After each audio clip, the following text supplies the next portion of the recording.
आज या ठिकाणी आडवण पारधोई बाधित शेतकरी आम्ही जमलेलो आहोत। आम्ही वारंवार सरकारला सांगत आहोत की आम्हाला जमीन द्यायची नाही, आम्ही भूमिहीन होणार आहे, आम्ही उघड्यावर येणार असून आम्हाला जमीन कोणत्याही प्रकारे द्यायची नाही।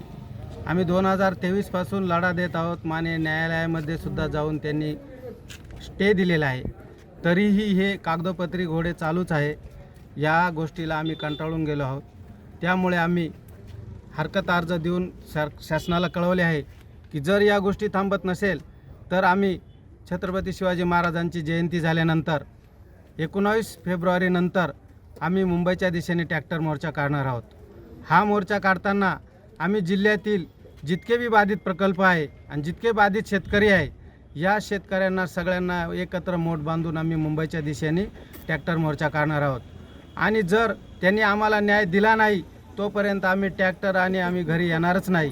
न्याय मिळेपर्यंत आम्ही आमचा लढा हा चालूच ठेवू। आणि जर शासनाने याची दखल घेतली नाही तर आम्ही आत्मदहनसुद्धा करण्याचा आम्ही विचार केलेला आहे। जर आम्हाला जमीन पोट भरण्याचे साधनच राहिले नाही तर जगण्यात काय अर्थ आहे। तर आम्ही ह्या गोष्टीला सुद्धा तयार आहोत आणि या गोष्टीशी ठाम असून सर्व शेतकरी आम्ही एकत्र आलो आहोत। याची शासनाने नोंद घ्यावी। जय हिंद, जय महाराष्ट्र।